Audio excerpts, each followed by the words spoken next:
Bonsoir, je suis Nanou Tavares Olito. Vous me voyez devant le Parlement, le Westminster, où se trouve le Parlement britannique. Ce soir, nous avons eu un débat avec le gouvernement et les représentants des partis politiques. Donc, nous avions eu thème que Kabila doit partir le 19 décembre. Donc, vous allez le voir tout à l'heure, on va vous diffuser le débat. Ce n'était pas facile, il y a eu beaucoup d'émotions pour nos peuples congolais qui en ont vraiment marre, qui sont prêts à marcher, qui sont prêts à mourir pour qu'il y ait démocratie dans leur pays. Merci.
Committee meeting on the Joint Human Rights Committee at the other end of the corridor, so I'm going to have to go and leave you to it. But I'm leaving you in very capable hands of Jean Bosco, Jamie, Hilton from the Foreign Office and other colleagues. But I just want to say a few words first. Firstly, having been to DRC just for the second time this July with the International Development Committee, and having spoken with a number of key actors there, with the Prime Minister, with other ministers, with members of Parliament, we came away, I personally came away, and I think colleagues came away incredibly worried about the situation. We found there to be absolutely no plan at all for the elections, and clearly things have moved on. Well, in some ways they moved on, in some ways they haven't moved on at all since July. We were very concerned about that. Having been there in 2011 in Kivu, when there were preparations for the elections, we saw them going on. The UK was doing a lot of work supporting the DRC government in preparing for those elections. We were very concerned at the contrast between 2011 and 2016 politically. We heard talk of the national talks, reconciliation and talks, but we didn't really hear much else, much action on that. And clearly events that have taken place since then, the violence, the demonstrations, have not been at all positive. Now, I come from the position that having lived in Tanzania for 11 years during the 1990s, having seen what happened in Rwanda in 1994, the huge impact that had on DRC, the terrible loss of life in DRC over the last 20 years, estimated at more than 6 million people, which makes Syria pale into insignificance. I say that not in any way to downplay what's happening in Syria, but there we're talking about huge human tragedy of hundreds of thousands of lives, but in Congo, millions of lives. Huge ongoing problems across with at least 70 armed groups in the Kivus, massive violence against men and women right across some of the country. When we were fortunate to go to Kananga, which was relatively peaceful, we met the governor there, who I was pretty impressed with. Actually wanted to get on with things, get started with work down there. But really, we came back really concerned, and so we wanted, those of us who were on the committee, Pauline, myself, and others, wanted to take this up in Parliament at every opportunity and say, what is the international community doing? How is it engaging? So, for instance, when the Prime Minister reported back this week on Monday on the European Council meeting last week, I asked what discussion had there been in the European Council about the political situation in DRC, and she was quite frank and said none, in effect. So despite the strong work, the strong interest of all European Union member countries in DRC, in their interest, all of our interest in peace in DRC, democracy and reconciliation in DRC. There was no discussion at that forum, which I found very, very disappointing. Neither was there any discussion about South Sudan, which is a bloodbath, nor was there any discussion about Burundi, where you're getting perhaps a low level of nevertheless very significant extrajudicial killing going on at the moment, which has an impact on eastern DRC.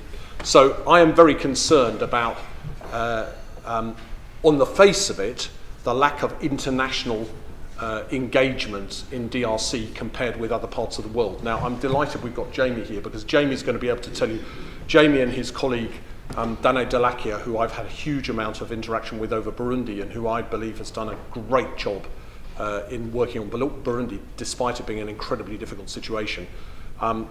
He will be able to give you much more on what the UK government is doing in respect of DRC.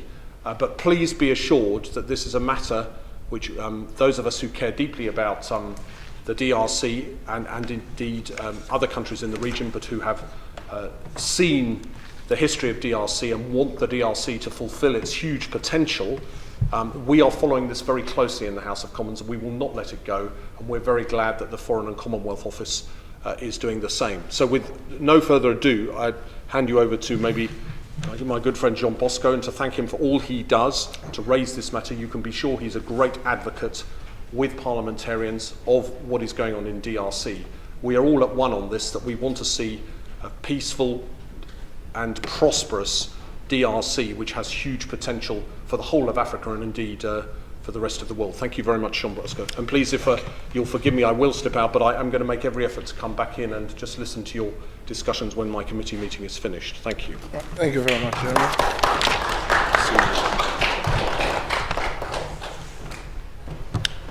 So, thank you very much, everyone, for coming today. I think it's really a good opportunity for us to try to learn more from the FCO. Normally we're supposed to have Dani Kolagia to be here with us, and also the Foreign Secretary, but I think both has been taken with other duties. So we have the opportunity to have Jamie here so that we can try to look at matters regarding the DRC. I believe for the last in the last year, matters around DRC has come, really as an important issues with the international community. Looking at Britain, what has been doing, I think we had 2 or 3 meetings already with the FCO in the last year regarding the issues around the DRC. So what is that the pressure or issues which has been spoken for the last year was targeting the national election taking place in DRC.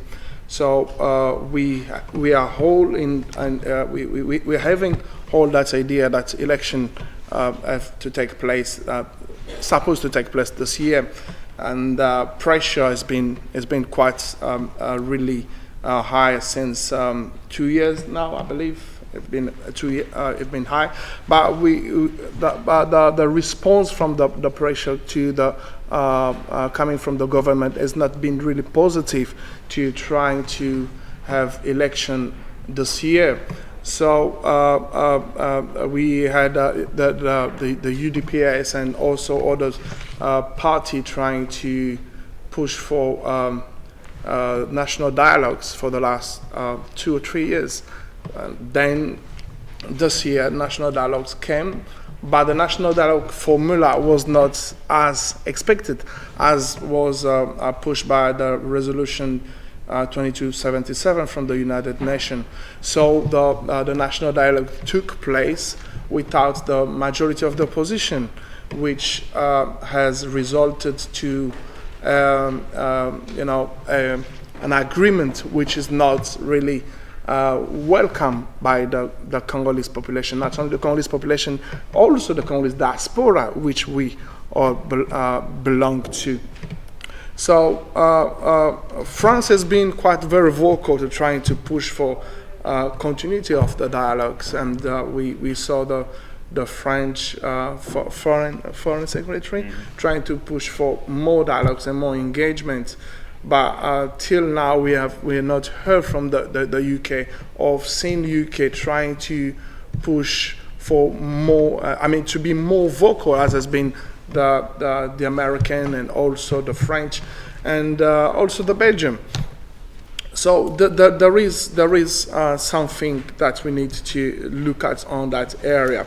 So national dialogues has taken place, and now at the moment as we know that the crisis is still there, the issue is not finished, and then we are going to the end of the year, which is the 19th of December, according to the Constitution. Mr. Kabila don't have to stay in power, and then the Congolese needs to ensure transfer of power. I don't want to say transition, but transfer of power. So we need to know mainly how the United Kingdom is trying to push for a more peaceful and also more credible transfer of power to be done in DRC. So we believe that it's really important. It's really important that the UK trying to address those issues of electoral crisis in DRC in a peaceful and firm manner. And I think last time when we had a discussion with you at IFCO, we come across with a question that if Mr. Kabila government push hard and do not respond to the will of the majority and use force to get through December to January. And I did give you a scenario that here we are in January, Mr. Kabila is still in power, and what are we going to do? So that was one of the questions, if you still remember. Okay. Yeah. So I think the people would like to learn more what's going to be the strategy and action that UK is going to take at the EU level, at the UN level, and I believe also from the African Union level, because we have today, as we're sitting here, there is a summit taking place in Angola, and then that summit, and we are not expecting a lot coming from it. You know, I'm not for the hard way. As you know, our organization is Peace International. We are for peace, but advocating for peace, we need also to try to see, right way of finding peace. But what is happening in Angola, we do not think that is going to help to address the issues in a peaceful manner. So we are really worrying with this summit, which I have the time to read on my way here, to read the introduction of President Dos Santos, which he approved the national dialogues, calling for those who are outside to try to join the national dialogues, which we all are happy about the dialogues, but we are worrying about the way that this dialogue is taking place, and trying to also ignore what is the main point, and also what is the where people are really worrying to address. So we want to know, how are you going to address this at EU level, UN level, African Union level, and also we want you to articulate clearly, measure or necessary measure to be taken in case of humanitarian crisis, and also in terms of repression taking place in DRC. So as a advocate for peace, and also as a UK citizen, I believe that we have that right to ask to our government, the UK government, that what they are doing in order to address this issue. So we will need also to know more about this election by itself, how UK and the UN partners, I mean the UN partners or international community, are going to work in assisting the election to take place in Congo. And to reason why we did ask for someone from DFID to come here, so we know practically what the resource that UK is putting in place in order for us to have election in DRC.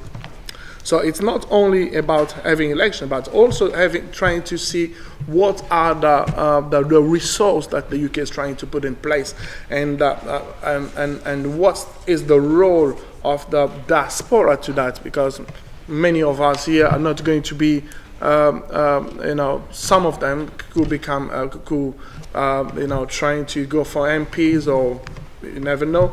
And but diaspora can play a big role in trying to monitor the upcoming election and trying to play a very neutral role in observation. My organization, Peace International, in 2011, we took part at the observation of the election. One of the guy, maybe he's gonna come very soon here, took part as member of Peace International, as a UN, EU observer. So it was really good. So we want more engagement. We want more conversation. And not only on discussion as it is, but trying to be more proactive and more practical in things as it's going to be happening in DRC. So I believe that that will be my introduction. Thank you very much.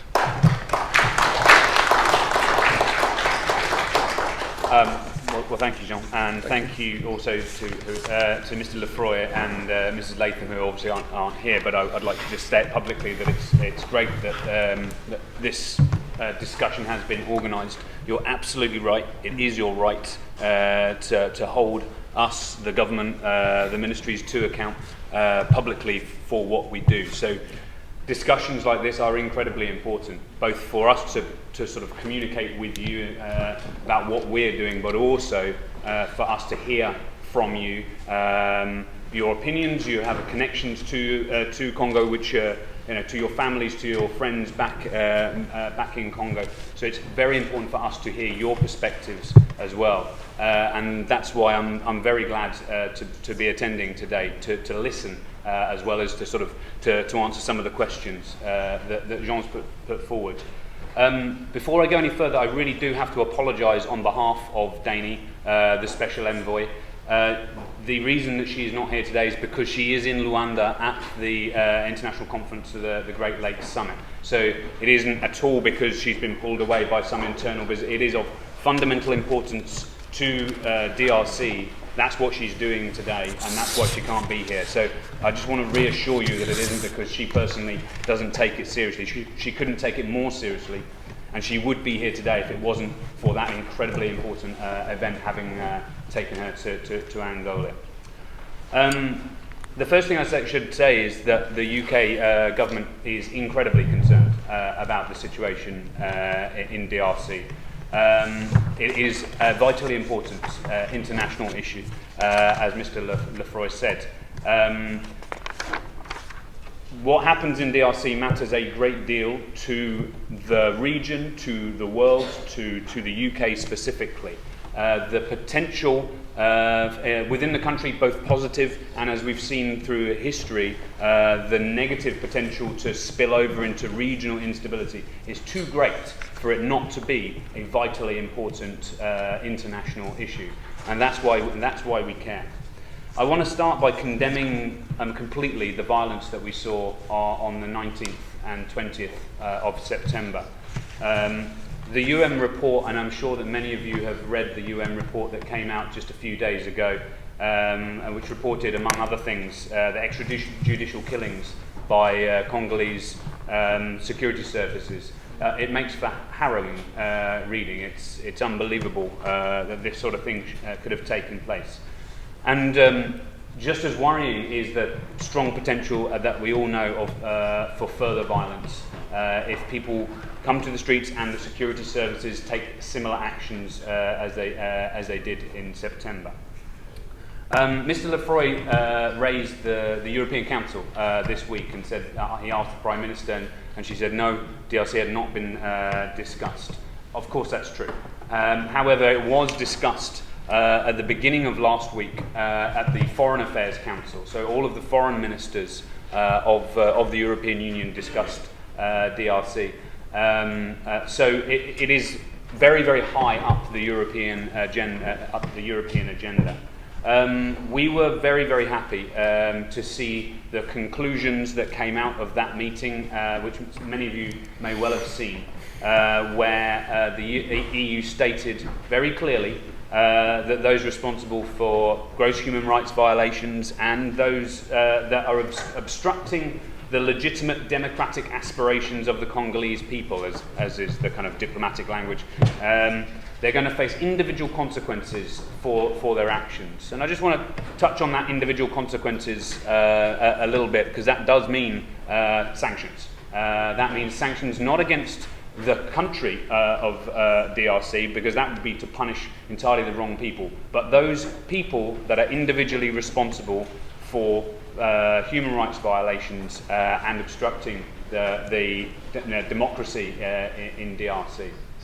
The conclusions also asked the High Representative of the European Union to begin work on those sanctions. Now, that will be a process that the European Union will go through with its member states, but nonetheless, I can assure you that that work is beginning to target those individuals who are responsible for violence. What we're really worried about is that a prolonged period of instability could undermine the social and economic progress that DRC's made over the last decade. And the reason we care is because the effect of that on the lives of ordinary Congolese people could be catastrophic. You've touched already on the humanitarian aspects of it. Believe me, it is uppermost in our minds. And as I said, there is a real risk of instability spreading as well, although that is not an imminent risk at the moment, I would say. To turn to the dialogue which you spoke about, we strongly support continued efforts to find a resolution to the current crisis that has widespread buy-in from the opposition parties, from civil society, and most important of all, from the Congolese people. The agreement that was reached between the government and some sections of the opposition, I should say a limited section of the opposition, is a first step. But that's all that it is. It is a first step alone. But in our view, neither the dialogue itself nor the agreement that was reached was sufficiently inclusive to have that kind of credibility that it really requires.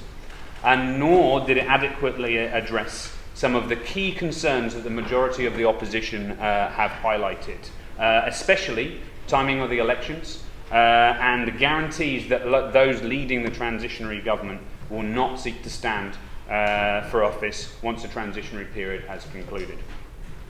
The October 18th deal would delay elections, as I'm sure you all know, until April 2018.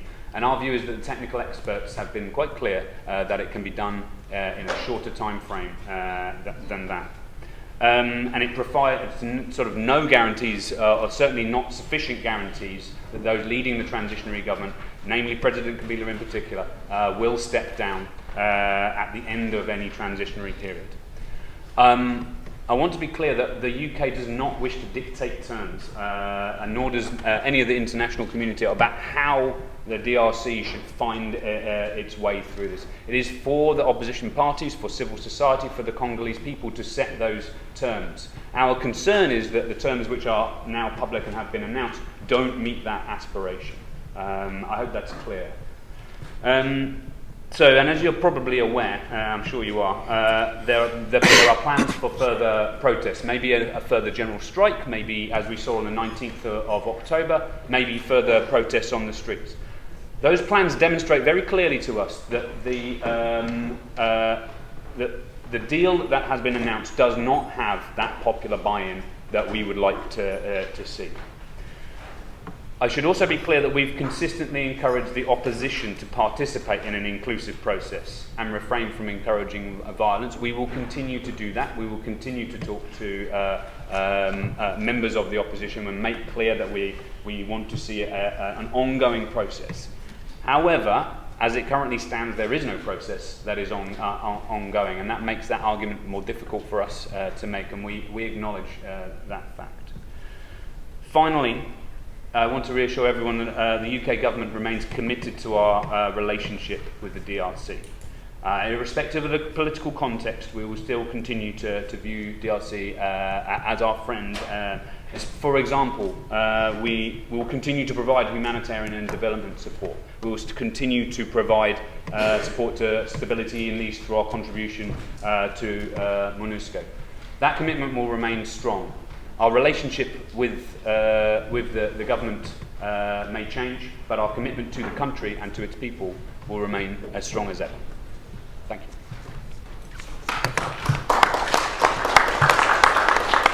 Thank you very much, Jimmy. So, I believe there is a lot that we're going to be speaking this afternoon.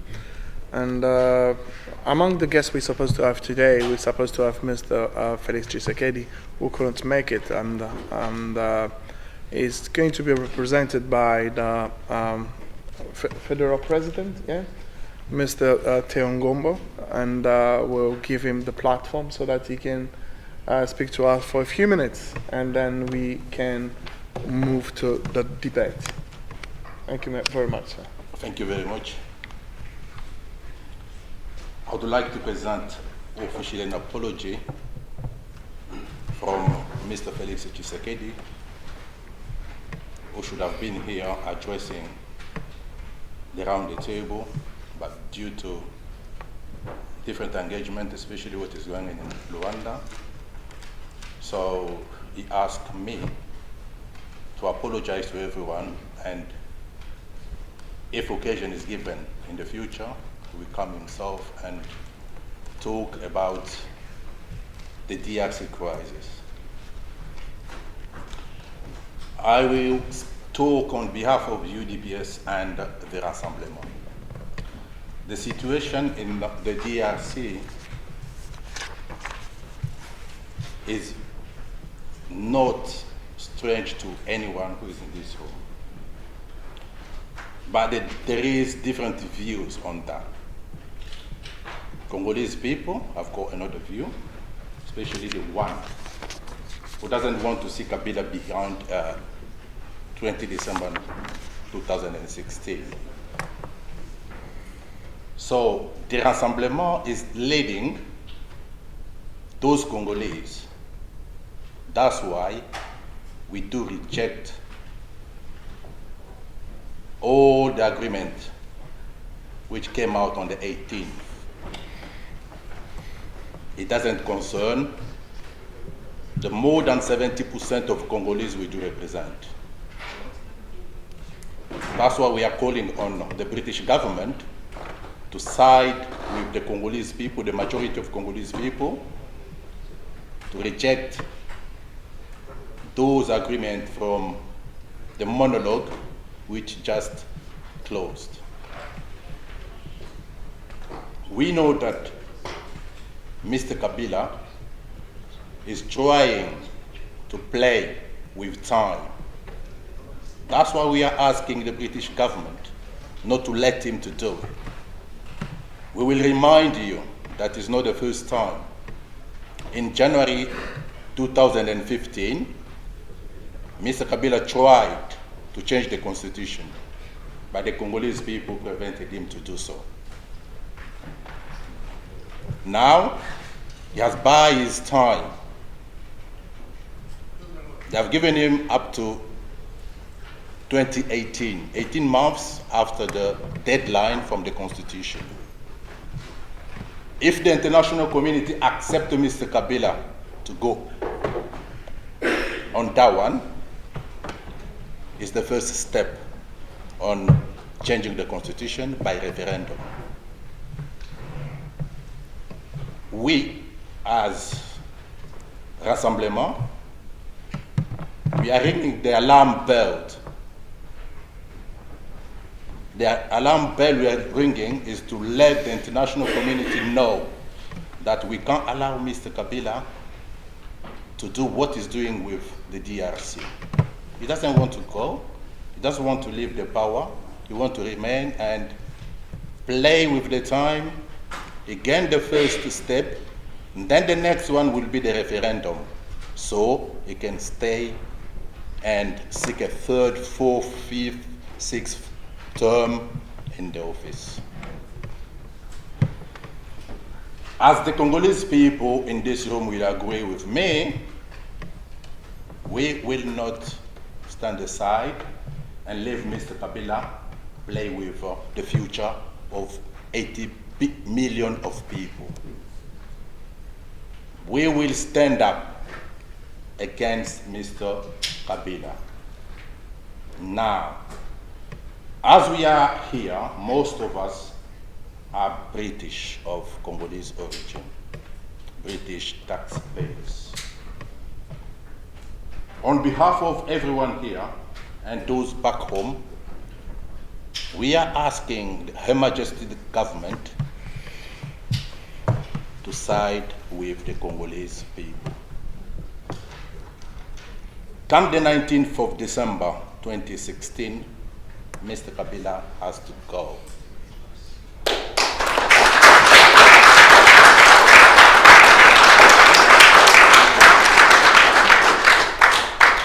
The question now is about the vacuum power. What will happen if Mr. Kabila goes?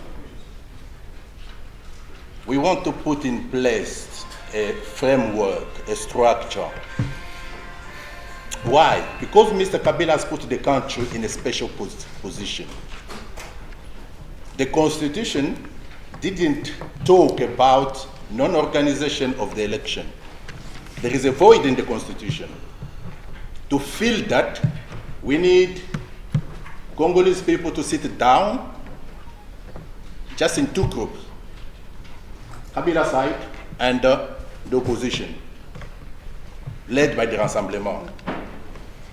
Together, we will decide on a transitional period and how is it going to be done.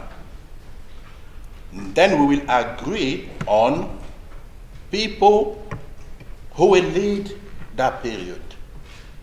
We can tell them that once they accept to do that, they give up the electoral mandate on the upcoming election. So everyone has to be happy. We leave them, they lead the country, and then after that, everyone will come and the election will be organized. We know that Mr. Kabila is preparing himself on preventing Congolese people doing their constitutional right, opposing anyone who wants to take power by force, Article 64. But we are prepared as a Congolese to fight for our democracy.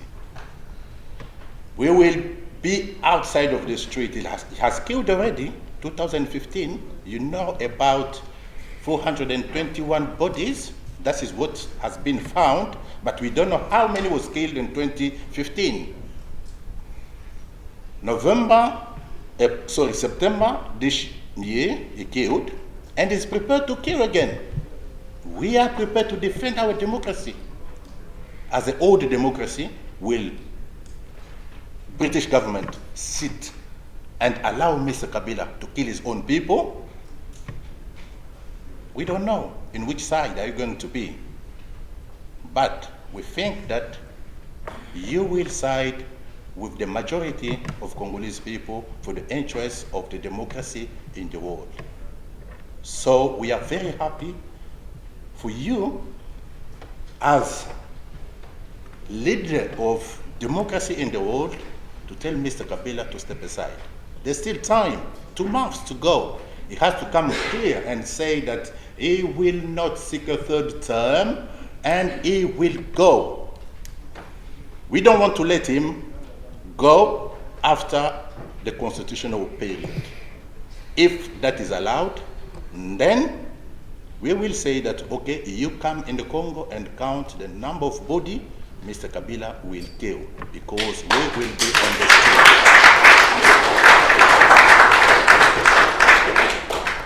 Coming to that, I will conclude that we are open to discussion as we are in this room of the British government. We are happy to meet you and to discuss the future of Congo. Thank you very much.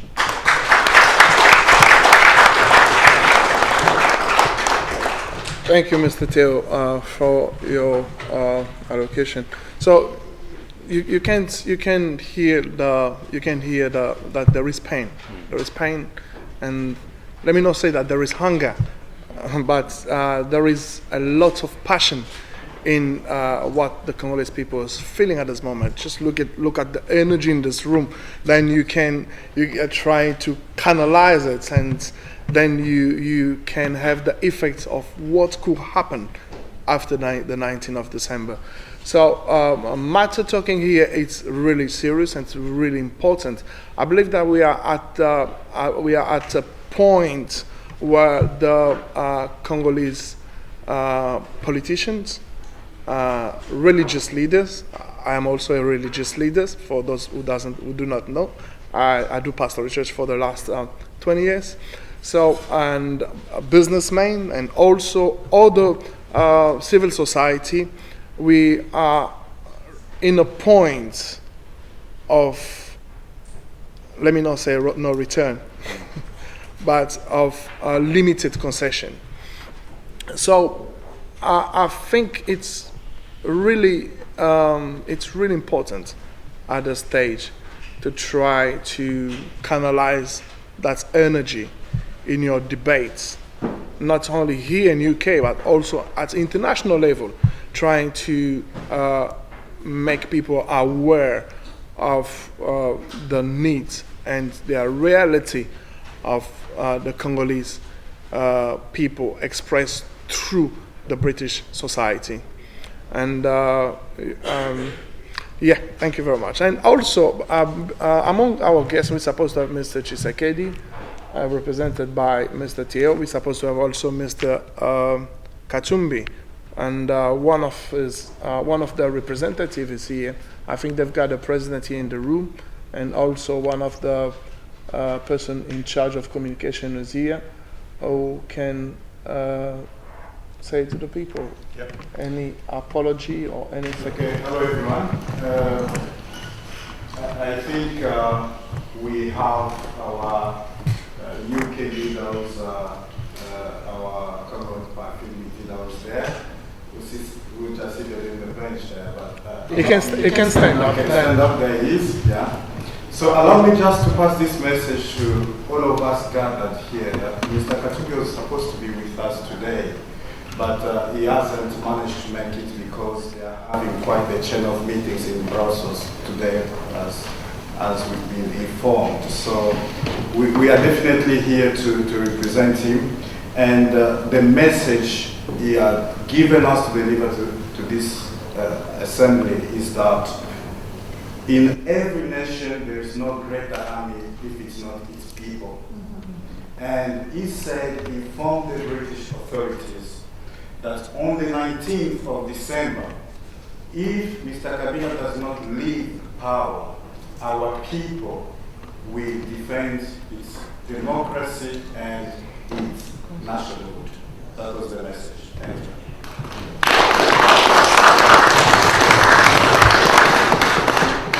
Thank you. So I will open the floor now for debate, but before I open the floor for debate, we're going to put some ground rules in order for us to have enough time and express ourselves. So we'll give you at least 45 seconds because there is a lot of people.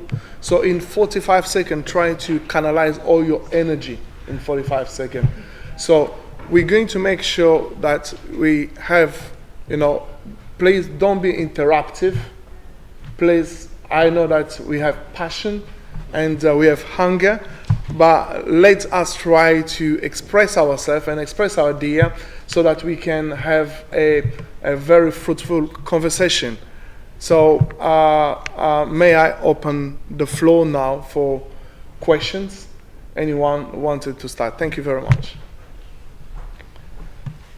Yeah, when we give you for question, you tell your name and you tell us if you're representing an organization, a party, a political party, or you are an individual. Just present yourself, then ask your question. Thank you very much. Then, sir, you can. Yeah, can you stand up, please?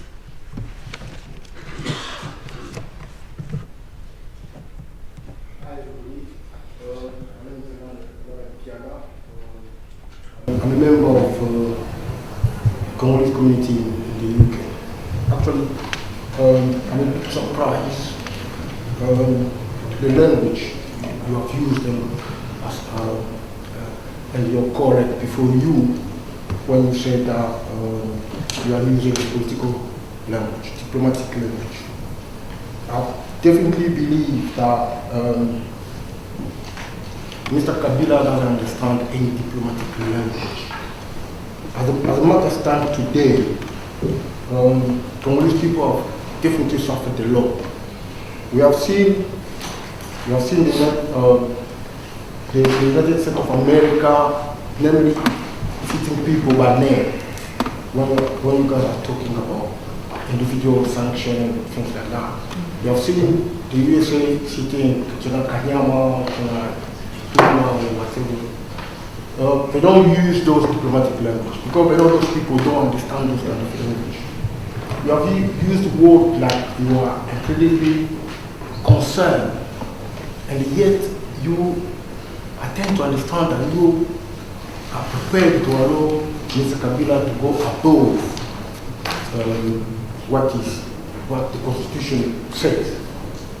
So you are prepared to accept Mr. Kabila to be leader of the transition, because at the matter of time today, I don't see any how who can come to organize election within the time frame.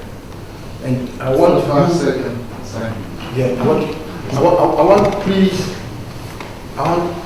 you, please take this to the government, to the UK government. The Congolese people have had enough. And the Congolese people want to see proper action, proper language, very severe language, telling him that you will not going to stay there and you have to go.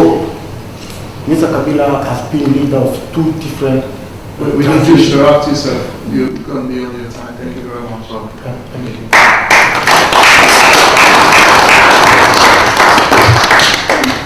Thank you very much. My name is Akis Kituba, the coordinator of the Congolese community in the United Kingdom. There is no need to repeat what has been said before. The will of the Congolese in this room and those outside this room and everywhere they are is that Kabila must go by 19th of December.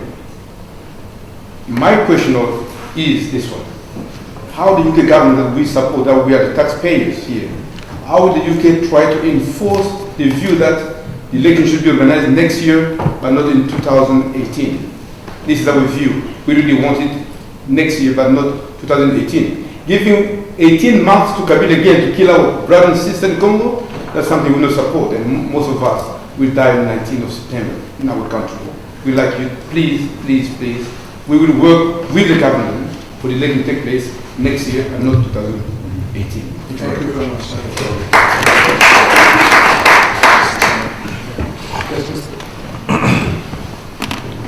Thank you very much. Just I want to introduce myself. My name is Okito Atolo. I'm the chair of the Congolese Support Group. Can I just ask you one more question? You want to introduce yourself to me for 1 minute, please?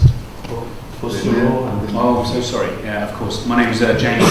My official job title is the head of the Central Africa team in the Foreign and Commonwealth Office. I cover a number of countries, but by far the largest is the Democratic Republic of Congo.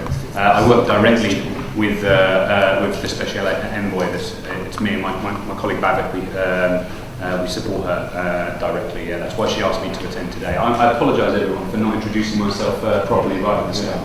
Excellent. Thank you very much, James. I have some issue here. I'm very pleased that next to you we have already met before. Thank you for coming as well. But I have an issue here that is some serious concern. I understand that UK will still continue with this policy. That is what you said. We have a serious issue of breach of the law here. The Constitution has been jeopardized. And we see a person killing civilians. And the relation of that person with the only citizen of the country has been pouring. And my understanding is the value of democracy is being jeopardized. And the UK is still going to have a relation of that. So that's my first question. And number two, when you go back again to your second sentence, you mentioned an issue in relation to prolonged stability will continue to undermine economic stability. And in that question, I understand the UK has got strong influence in economic stability in Congo. There has been a lot of money going for stability in Congo, especially assistance to police and the defense area where for that. Would you like to clarify that? How are you going to carry on working while people still being killed? We don't see stability, we don't see correct regime in the ground. You also mentioned that has been frequent discussion. There has been a contradiction with yourself and the International Relations Secretary. You mentioned there has been not any discussion going in Europe, especially the Foreign Secretary. But you said there was one happening. Would you like to provide us a reference of that? And as soon as you have a copy of that, would be in a position?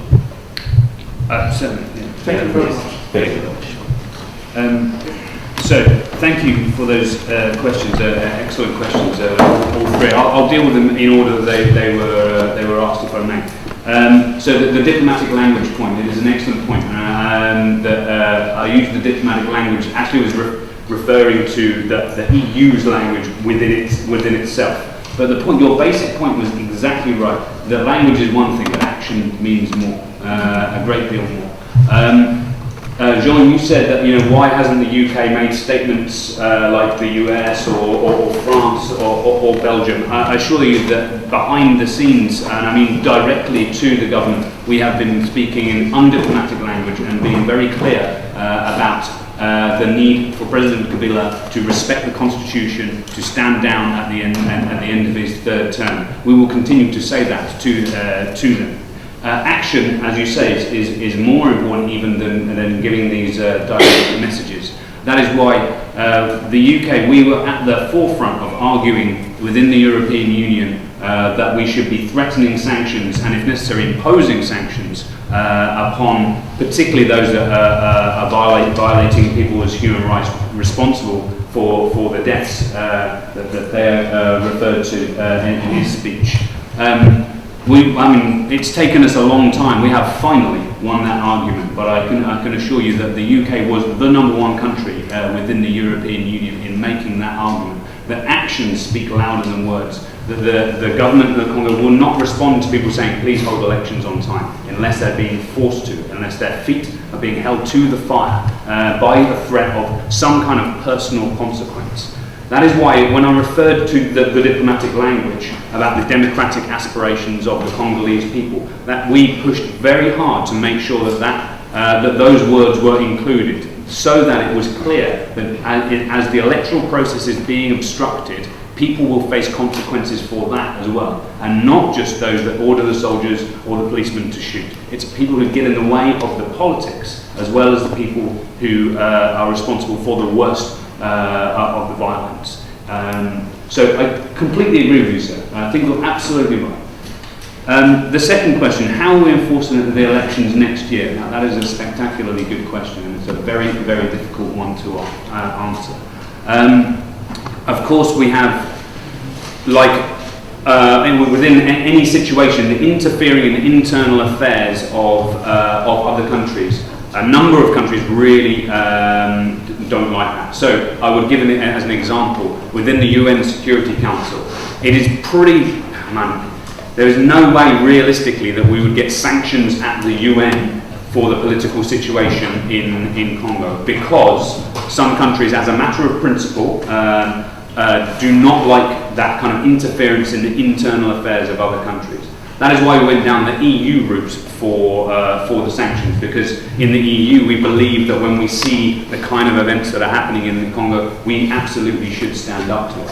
But that makes it very, to enforce it is going to be very, very difficult for us. All we can do is continue to raise the pressure on the government, and particularly after the 19th of December, when it's, unless something spectacular and unexpected happens, the legitimacy of the government, it will be difficult to review the government as a fully legitimate government. I know that's a very kind of messy way of saying it, but that we will have to sort of continue to step up that pressure. That means two things. It means we don't go for maximum now, because then we'll have nowhere to go, and we want to raise the pressure gradually to force people to change.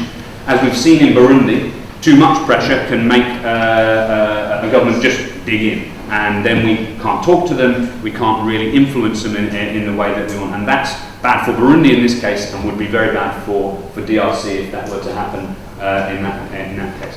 I know that's not a full answer to your question, you forgive me. Also vested interest and therefore are part of the world. Yeah, I mean, absolutely. I mean, to be honest, one of the reasons why sanctions within Europe is particularly important is because we know that the Congolese government, those at the top of the government, have a lot of money in Europe. Their children go to school here in Europe. They like to come personally to come shopping in Harrods or in Paris here. So if we talk travel bans on those individuals, that will make a difference to those individuals' lives. If we talk asset freezes on individuals, well, if they've got their money in a Belgian bank or a French bank or a British bank, that's going to make a big difference to their lives. And how about asset freezes and issues like British mining companies like Glencore and people like Dan Gertler who are making billions in Congo? Are you going to look at, obviously that money is going into Kabila's pockets, so is the British government does the British government have a plan to regulate, especially how British mining companies, hedge funds, how the finance community in the City of London are doing business in Congo, because that directly benefits Kabila and is also keeping him in power? Thanks for that question. If I may, I'll answer the three assets and regulating. No, I agree. I'll come back to it if I may, but I want to answer the questions that have already asked first. Yeah, you do that. So the relationship with the government was the third question. Well, the first part of the third question. It will change come the 19th of December. As I say, we won't regard the government as a fully legitimate government. If I'm honest, I can't say specifically what that will mean, because it will depend on the circumstances at the time. So if Mr. Kabila is in a genuine dialogue, and I mean a genuine dialogue with all, a wide selection of the opposition, with civil society, with the church, if that kind of real inclusive dialogue where the core issues are on the table and being discussed pretty much as Theo suggested, then, well, that we wouldn't want to create a problem by saying, oh, well, we don't regard, you're not going to speak to the government now. If, on the other hand, we find that there's huge violence, that the government is, shall we say, massacring its own people, well, of course, that swings us towards the other end of the spectrum. So forgive me for dodging the question a little bit, but it partly depends on the circumstances. But if we are where we are now, on December the 19th, you will see a change in the relationship with the government. And indeed, I would be more than happy, or indeed Danny, at a future occasion, to explain that to you. I think you would have a right to understand what that means. Maybe some point in January, a similar occasion such as this, where you can ask, what does that mean? We were told it would change. What does that mean? I think that would be a fair question for you to ask us. Thank you. Thank you. We go for the next round of questions. Yeah. Shall I just address the finance question? Just very quickly. So you make a good point. It is a very good point. There is. So I want to separate out the politics from some of the other sort of the wider corruption type issues. So the politics we want to target the individuals that are responsible for human rights violations and for obstructing the democratic process. And in terms of kind of the illicit money flows that may or may not be coming through London, that is a slightly separate issue. The Serious Fraud Office is in fact kind of engaged in an investigation. I can't say more than that for obvious reasons that we wouldn't want to sort of undermine that investigation at all. But I assure you that the sort of the British system is at work on it. It is a long process. It is a very long process. Sierra Leone, we couldn't separate blood diamonds from the violence and the political situation. I agree, and indeed in Eastern DRC. Colton that's going out of the northeastern Congo that is being controlled by Kagame and Rwanda, that is going through Dubai and smelting companies in Asia, for example, mining companies, British mining companies, Canadian mining companies, who all have a presence in the DRC. That is a form of fraud. No, this is benefiting Kabila. So unless we look at regulating the way that we mine, the British companies mining in DRC, then we're effectively, by regulating how we do this in DRC with British mining companies, it's still propping Kabila up. We're not giving him an incentive to leave. No, I agree. And the legislation that really kicks in here, the British legislation, I mean, is the Bribery Act. And it is extremely, it's the world-leading act in terms of it's very draconian, and any company that, it's not just that they themselves have to be committing corrupt acts, but also if they are sort of turning a blind eye to those that aren't. Doing business with somebody that has such a terrible track record of human rights abuses, somebody who knows is lots of money into his own pockets, into offshore bank accounts. Should British mining companies be doing business with Congolese mining moments? Should there be some type of regulation, statutory regulation that's been put into place, because people are dying because of blood metals in the Congo? Millions of women have raped in the last 20 years. Let's follow protocol. That's going to Rwanda. We can't separate these positions. On n'est même pas venu parler de ça. Exactly. On n'est pas venu parler de ça. We have to.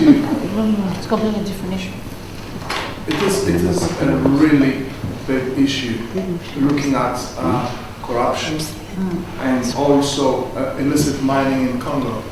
And we do not want to name and shame anyone here from this platform, but we know the companies, we know the people, and looking at many articles that's been published with some business people who have got mining contracts in Congo very cheap and make billions from it.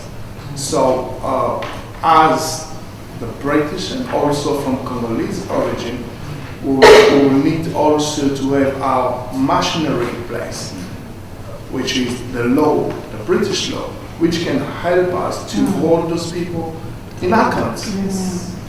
Not only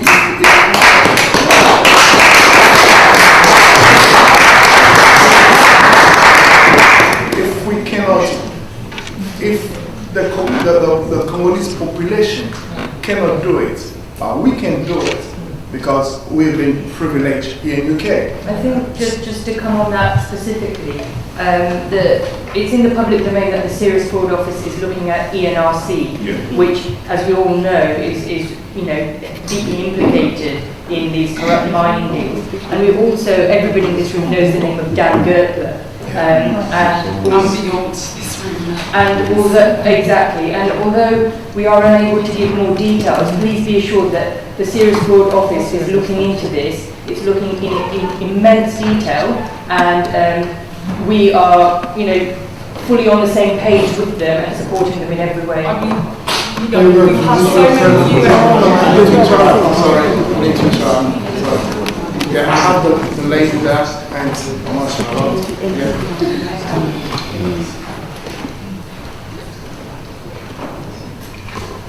My name is Francine Boy. I'm a human rights activist. I work in Friends of the Congo, based in Washington.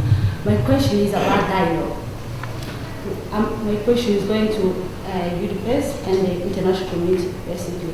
Why are you still asking for dialogue? We know, that's my opinion, we know Kabila doesn't understand the language of dialogue. We all know that. So why do we have to go to a dialogue? Our constitution is clear like water. So why do we have to go and dialogue with a criminal like Kabila? It doesn't make sense. I really want to understand it. Because the constitution is clear, to take down. So Kabila doesn't want to leave the power, we all know it. So why do we have to go to a dialogue with a criminal with him? I can't get it. I really want to, please make me understand it. Apart from that, just quick, brother, I want to ask all the Congolese, don't even think about that meeting in Luanda. It's nothing going to come there. Yes. All of them are dictators. They were in power.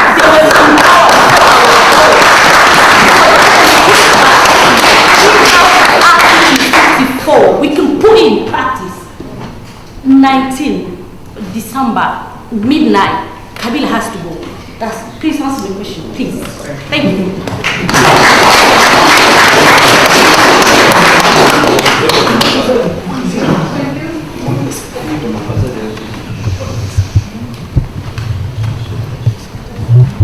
Good afternoon, everyone.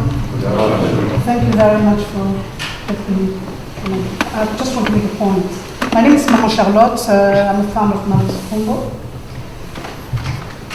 One thing I don't understand, the past, has it been power, what, 15 years? 15 years, 16 years. It never has been voted. Let's not forget about that. The guy have never been voted by the Congolese people. If I remember, so-called the first election was won by Bembe, who was in prison, actually. And the second election, in 2011, we marched here in London to allow clear election, which, I mean, we don't even need an election anyway with Kabila. And yet, Mr. Tshisekedi won the election. But the West decided to leave Kabila. And we call him president. You know what? I'm British. I work, I pay my taxes. I'm 61 years old. I drive buses. And I feel ashamed that my little penny goes to help someone like Mr. Kabila, who kills the Congolese. You know what? Let's not even call him president, because he doesn't even deserve the name president. He kills the Congolese people. And he's not even from Congo. Let's call cat a cat. Thank you very much.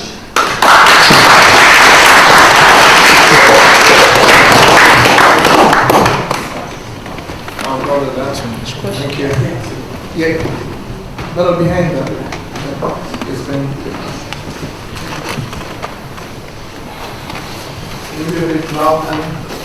Thanks very much. My name is Joseph Balai Mwena. I'm a Congolese, as you know. My question, first of all, I would like to thank the British government for keeping us here. And I would have as well, my question is going straight to the International Peace International on the matter of the conflict which is in Congo. It will spill out of Congo and it may affect all other countries which are neighbors to us. We have almost 9 neighbors, and I would love to know what exactly the British government is going to do with our neighbors, because they are the one who are supporting Kabila today. Which neighbors? And there's a neighbors. Yeah, but here when I'm talking about neighbors, there is few neighbors which are maybe friends, but there is other neighbors as well which are concerned as well with the Congolese situation, because all the neighbors have to be concerned, because this it will be their problems as well as our problems. But I want just to know what the British government is going to do, because Kabila doesn't understand all those languages of peace and what he does understand is maybe about the force. Yeah. Thanks.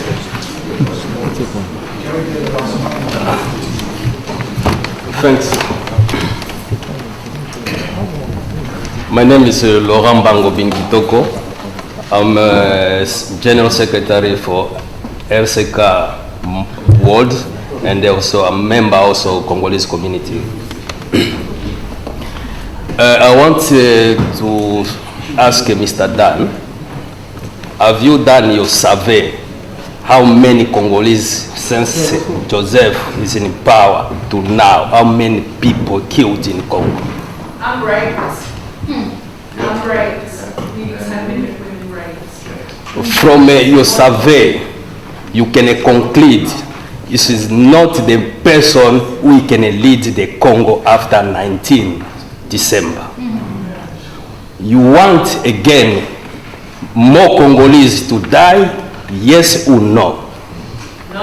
And then make sure, since Joseph is in power, our children, they were born here, they become adult, they will revenge. They are British because it's a link now. That is my word.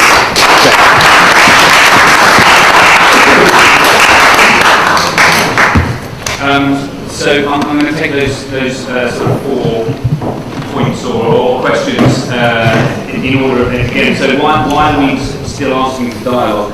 In fact, did we want to? I take a part. Both of you have to. Yeah, I'll allow you to go first. Thank you very much. I will just say that why we do want to dialogue. We know all of us that the Congolese constitution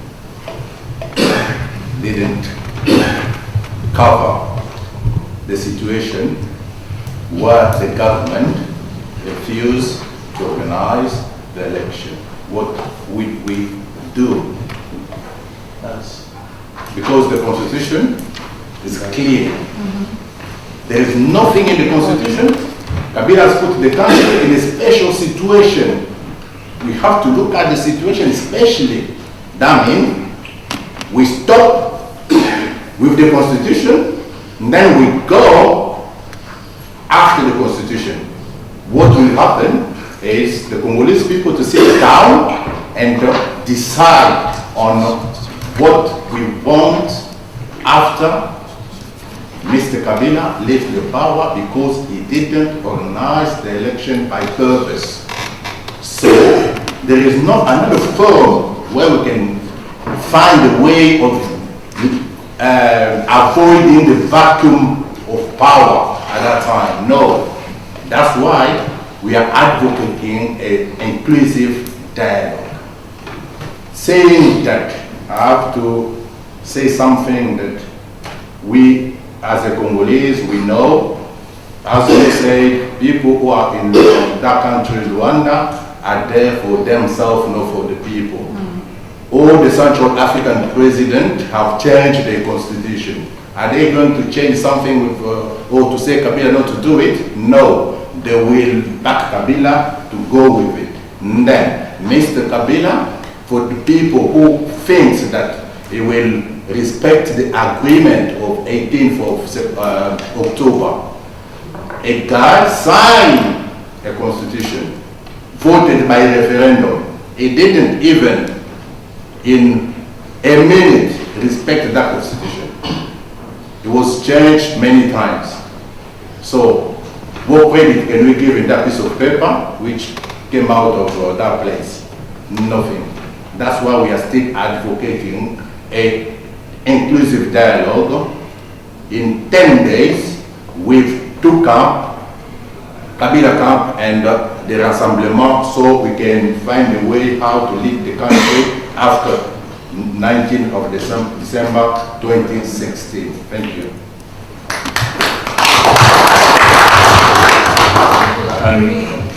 Before I have a dialogue with people that are criminals, really. Follow protocol, yeah? Before I kind of join that, I should have introduced my colleague Bavik. This is Bavik Shah. He's our lead on DRC in the Foreign Office. So for those of you who haven't met him, and that's why he was able to assist me with the previous answer. So why are we asking for dialogue? I couldn't agree more. I think that there is a vacuum. We want that vacuum is likely to promote instability. Instability, as we saw on the 19th of September, will be responded to with violence. That violence will create deaths. That is why dialogue is important. To somehow fill this space in this, we're going to have some sort of transition period because we are not going to get elections. We're not going to get them on the 27th of November. That's absolutely not going to happen.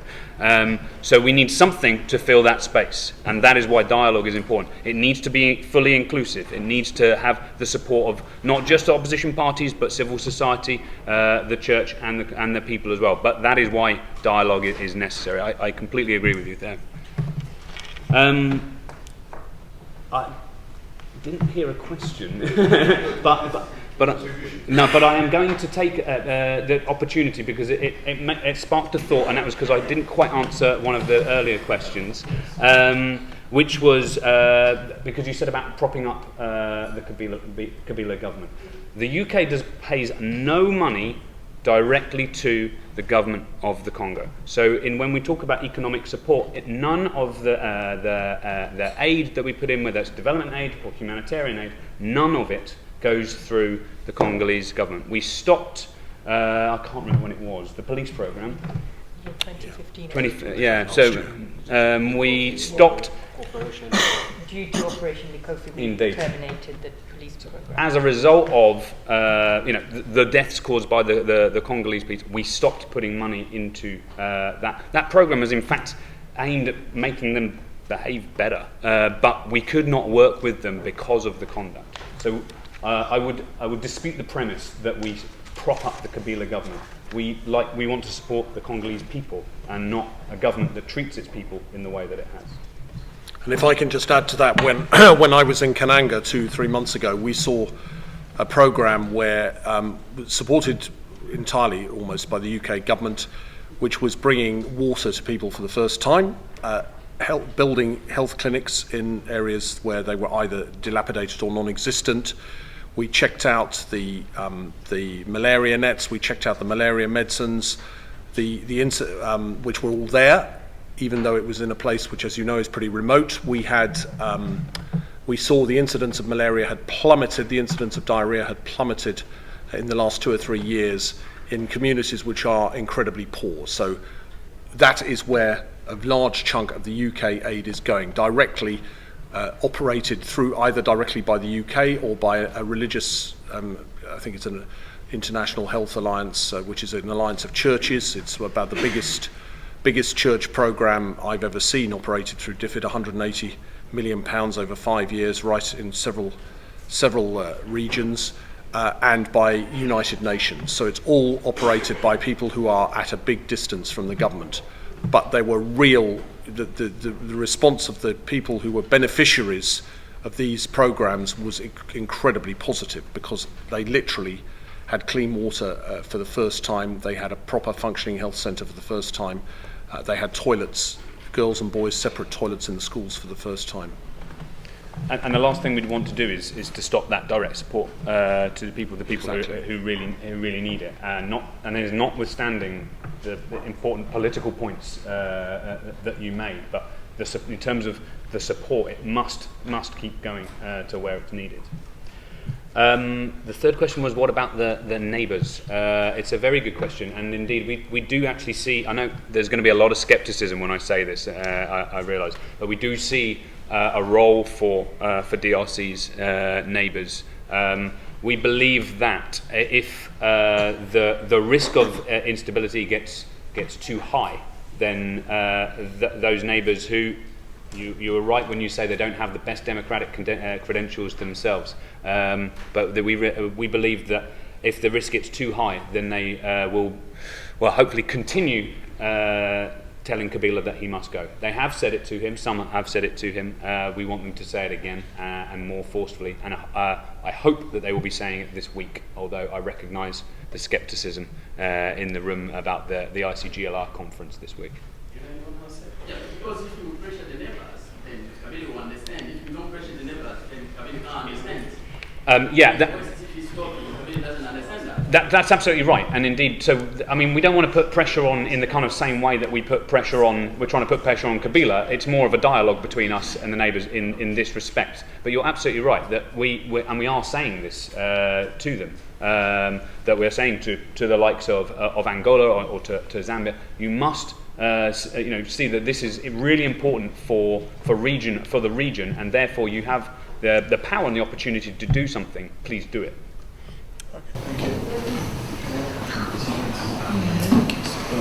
Hi, my name is Denis Ismaila.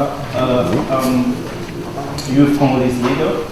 And my question, I'm going to address that according to the finance. The British government is the second donor in the budget in the DRC. Is it any possibility for the British government to set up like a platform like the US did? At the moment, the US set up the YALI group, which is called the Young African Initiative Leader, just trying to promote a prominent African leader.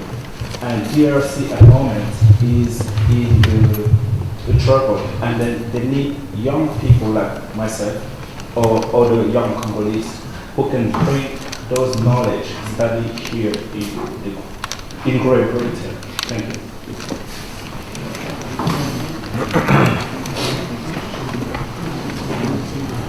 Thank you very much. My name is Etienne. I'm a UDPS member. It has been said, I don't have really a question, but that's a concern. My short question would be what you said earlier, that the UK government does want to dictate terms on DRC policy.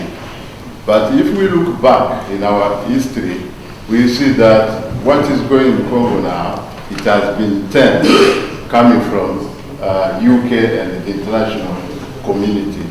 As my sister said, in 2016, in 2011, the guy was not elected. And us, we rejected him. But if he's there, it's because he has the support of the international community. What we are asking now, as we can see, there is that enthusiasm from the international community to back Congolese people now. We are asking you really to give us a chance this time. As Congolese, this is a cry that we need to get a chance. That country has a lot of people, intelligent people, we can build it, but we've been always let down by the international community. That now, you show that desire to back us, really go with us up to the end, so that in 19th of December of this year, this guy goes. If you give him even 1 day, as in English they say, prevention is better than sorry. Then let us prevent the guy not to bring chaos, and a lot of people are ready to die in Congo. Let us prevent it. Thank you very much.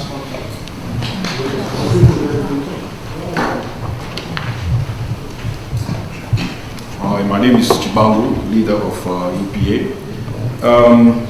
I know we're talking about dialogue. Dialogue is part of democracy because we all need peaceful transition. We understand that. But bear in mind that this is not the first dialogue we are seeking. The first dialogue, it was in Sun City. The current president was absent. Then, before this current dialogue they did last month, I forgot the name we are calling it. The concertation. Never been there, was absent. This current dialogue again, as a leader of the nation, is always absent. But all the question is around the one person we are talking, the president.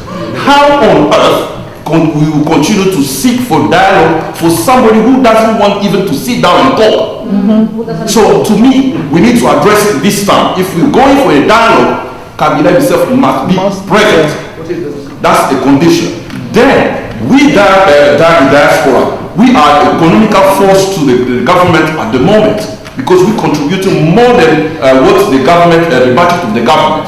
So we here in the UK are asking the UK government to really help this time. We want the representative of the Congolese diaspora in any form of government or wherever is dialogue, whatever you call, we need your support that all of us here, we can be represented in any kind of form or decision taken in Congo this time. Thank you very much.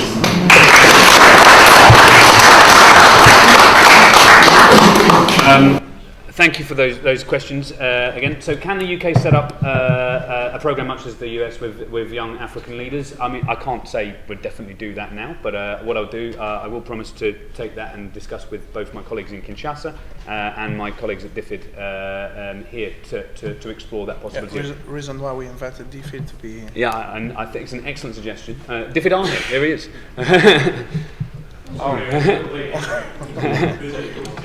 So I will talk to my colleague Harry. I think it's an excellent idea, one which is thoroughly worth looking at, and properly. And I'm not just saying that because I don't have a proper answer now.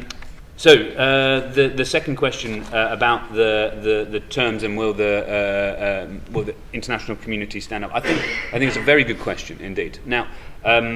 What I meant by the UK doesn't want to dictate terms is what I mean is that it's for the Congolese to say what are acceptable terms and what are not. The first basis of that is the Constitution. That is clear. The Constitution is equally clear, as has been said many, many times, about when the presidency should come to a close. That is why we have said on numerous occasions that Mr. Kabila should stand down on the 19th of December.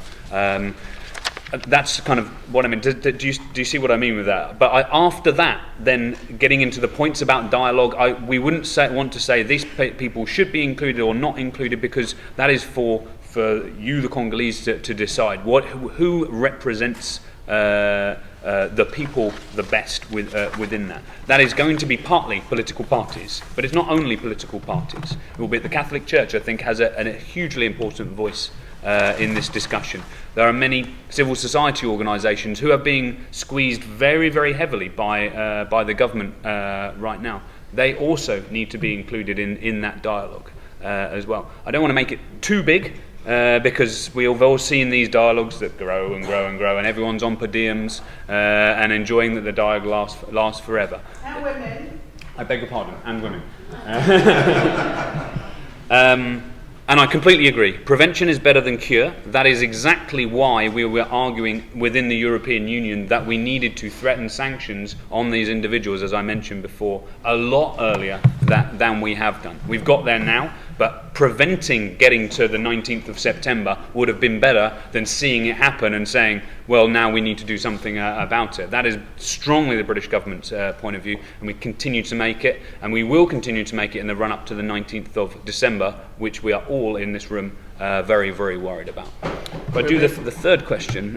Sorry. I couldn't agree more with you, sir, that it is amazing that President Kabila has been absent from this dialogue. He is the person who is central to it. He apparently runs his government. Should he not be leading the government side of the delegation? I could not agree with you more. I'm sorry? Oh, the survey. Yes, I beg your pardon. I'm sorry, I don't actually. I don't know if we have a precise figure for the number of deaths. I beg your pardon for not coming to that before. Yeah, I don't know. To be honest with you, I dread to think it'll be, as I'm sure we all know, it'll be a very high number. But I'm sorry, I don't know it off the top of my head. Nor do I know if we have done or the international community has done a really robust, credible survey of the number of deaths, or indeed sexual violence, or any of the other huge problems. I apologise for that. Yeah, we're going to go now to the last round of questions because we're going to be closing in the next 5 to 7 minutes. can start, and then we go to, we start here, and then we go back. Okay, my name is Panji Mubi. I won't repeat everything that has been said so far, but what I wanted to say is actually in relation to the pattern that has already been established. People have been demonstrating in Kinshasa and other towns of Congo, and whenever they do, there are killings. Recently in September, there were killings. So I think there are two things here to consider, in addition to everything that everybody has said. One is the role of the ICC in all this, because we're talking about electoral violence. What can the UK do in order to put pressure, or at least influence the ICC to take action, because people have been killed?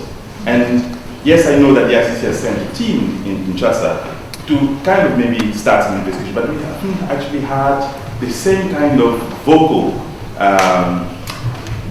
pressure coming from the top, and that's very disappointing. The second thing is the role of MONUSCO in this. I also know that the MONUSCO has sent an advance team with about 300 troops in Kinshasa, but is that enough? And I know that the UK pays over 60 million in order to maintain the MONUSCO. And long term, really, we don't want a UN force to stay there indefinitely. So we have to be thinking about an exit plan. Now, the third thing, and if you allow me, is really a concern to do with the fact that leading up to 2011 elections,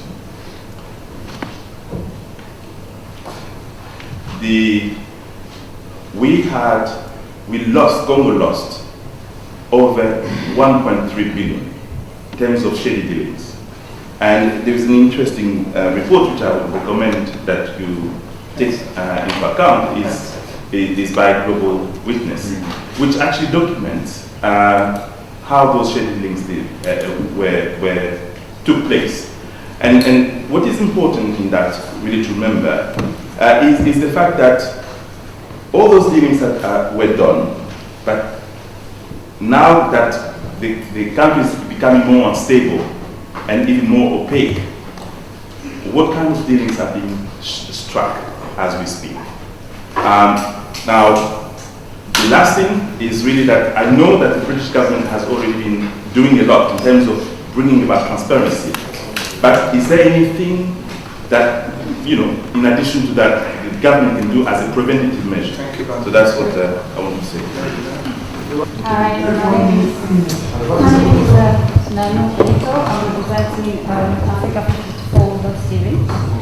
My question is really simple. I think we are all worried about the 19th of December. We just want to know what the security measures have you taken to actually protect the population that's going to be on the street.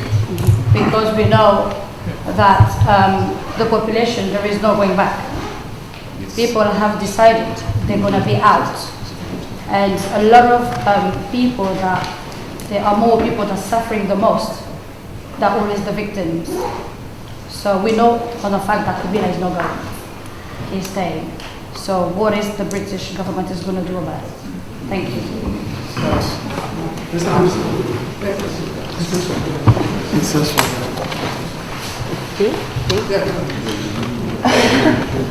Thank you. My name is Esther. What I want to say is not really a question. It's something I've been always saying, and the representative of the UDPS has said it. The lady here has said it. Now, when you have so many things going on in your life, like we have in DRC, it's so much easy to get distracted. And right here, I can just see how much we're getting distracted. Of course, there are killings, rapes, mutilation, suffering, hunger, everything. There is all of that. But guys, what we have now. We have to work around one theme, and that theme is Kabila must go. Now, like the lady has said, don't get distracted. It's so much easy to get distracted. We are surrounded with so many things going on in our lives. And our theme here, regardless of what platform you are from, we have one theme. Kabila come December the 19th, he must go. Now, like the lady has said here, you know, my lady over there, I'm with you. Every woman who is raped is me. I feel dirty, I feel bad, I'm a mother, they're killing them. You know, they know, we know. You know, what is on the media? They not have seen that. You have seen women, they are pregnant, they have to open to see how the baby is growing. It can't carry on. We have come to a point where, you know, Jean Bosco has said, of no return, of no going back. Do you know, I say it like myself, and everyone here is about the same. We will go until the last blood of Congolese person drains, then Kabila will stay. Until we have blood in our body, until every Congolese is still here, we will, please, like the lady said, we are so determined. Come December the 19th, please, whoever you're going to talk to, tell them to protect us. Come December the 19th. I mean, they can kill everyone in the Congo, sir. But we will go as well, so they can kill us until the last blood. Thank you.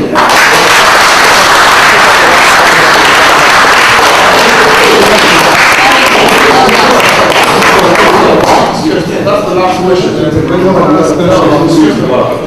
And also, I don't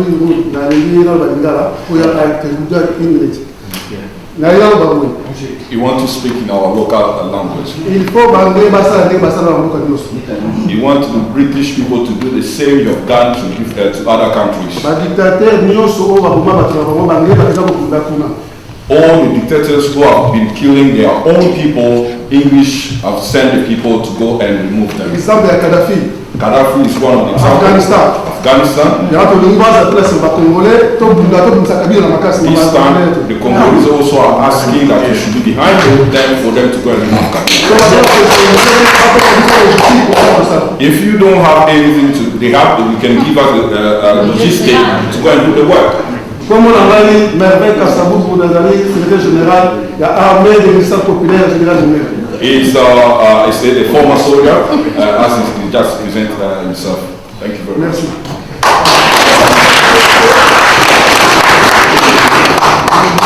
before I finish off with his answers to these last few questions, can I just thank everybody truly for all those questions, for all the points that have been made. It is honestly, it's great for me. I sit here in London, and to hear the passion and the commitment that you hear in this room is wonderful. There's a number of questions that were in that. So the role of and quite a lot of them are linked together, I think. So the role of the ICC. So firstly, I mean, we have to respect the judicial process and the processes of the ICC. I'm glad that they are in Kinshasa doing their preliminary investigation. That is a very important step. It sends a signal, that's true, but more importantly, we're talking about justice here and getting and avoiding impunity for what's happened. Personally, given the current atmosphere around the ICC, my personal view is that I think they're doing the right thing, going low key, quite quietly, but quietly going about their very good work in Kinshasa. So my personal feeling is that they should continue doing that without interference from the British government or any other government.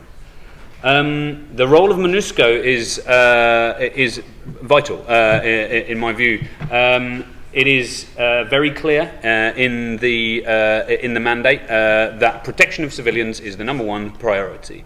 Answering whether 300 in Kinshasa is enough is almost impossible to say. But yeah, we most certainly do see a strong role for MONUSCO in the election, well, the non-election period in terms of protecting civilians' lives. Some of what they've done this year has been positive, reassuring. So, for example, in Lubumbashi, where the MONUSCO troops put themselves between the government troops and the lines of protesters. That was very brave of those men to do so, and I take my hat off to them. But I hope that MONUSCO will be similarly forceful in Kinshasa, in Lubumbashi, in Goma, wherever they're needed to protect civilians. I am going to ask Babak to talk about the deals, the ones that are highlighted in the Global Witness report. Yes, so thank you for referencing that Global Witness report. I have seen it, and I meet regularly with Global Witness to discuss their findings and actually discuss, most importantly, how we can take action on their findings. Again, I can't go into that much detail, as I explained, to do with the Serious Fraud Office issue as well. But what I can say is that we are really focused on using information from whichever source we have to combat corruption in the DRC, because we see it at the root of the variety of problems that the country faces for its long-term stability. And so we work across government, the National Crime Agencies, Serious Fraud Office, our posts across the network to see how we can tackle this, and we welcome our partnership with NGOs such as Global Witness. Their evidence is vital for us in helping us compile the evidence that we need to actually take action. So there was a number of questions which are all related about security and protecting the population, and then the final question from the gentleman over there about sort of hinting towards military invasion by the British. I'm going to take those all together. I mean, partly it's strongly related to the MONUSCO question. You know, MONUSCO is the international peacekeeping force, as you all know, within DRC. In its mandate, as I already said, is the protection of civilians. So what we would like to do is use MONUSCO to perform that role of protecting the civilians, rather than like a British military invasion, which, well, apart from the, yeah, it's not going to happen, but apart from the very complicated UK political measures, it would also require a Chapter 7 mandate from the United Nations to authorise it. And as I said earlier, working with the Security Council is less straightforward than working within the European Union in terms of finding an agreement.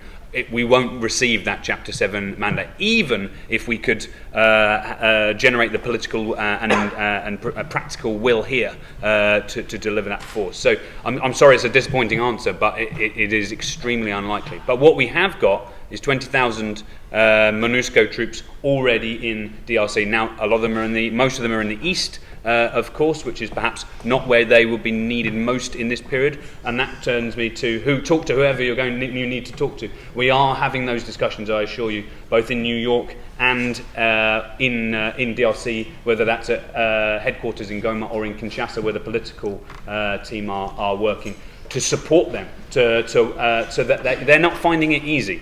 Because their relationship with the government is not easy, and that is exactly where the government wants it to be. But we want to support them so that they can do the right thing. Yeah, exactly. But MONUSCO being so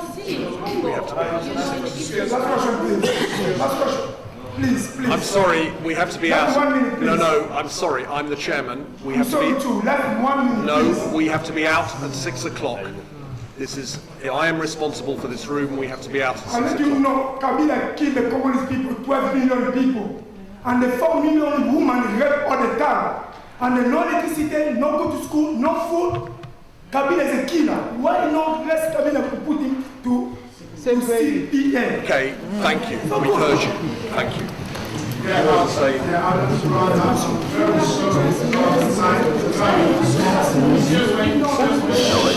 I'm finished. Yeah, we need to run now. There is a lot of energy in the room, and many people need to talk, but we do not have the time to feed everyone. So I would like to thank you for coming, and I would like also to thank Jeremy and also Pauline, who's not here today. I would like to thank everyone. But before we close, I would like to let Jeremy to say a few words to everyone. Well, firstly, thank you all very much for coming. I really appreciate it. I'm sorry I didn't hear half of it, but I heard enough. Secondly, the most important thing, as far as I'm concerned, as far as parliamentarians are concerned, is that we should continually raise this issue of the non-electoral process in Congo in Parliament regularly, like I've done this week, and we will continue to do that. Because quite frankly, the government of the UK is tied up with Brexit at the moment, and will be tied up with Brexit for a long time to come. Yeah. And with Syria being so much on the agenda, there is not a huge... there is... As I said at the beginning, that was my very first introduction, that Congo does not deserve to be ignored, and we will not allow it to be ignored. So next week I'm meeting one of the Congolese MPs who's coming over here from the opposition, who is somebody I know, who is a friend of mine. We will continue to listen to what MPs from Congo are saying, as well as here, and we will continue to keep in touch with Jean Bosco and raise things in Parliament and with the government. So you have my word on that. Thank you all for coming.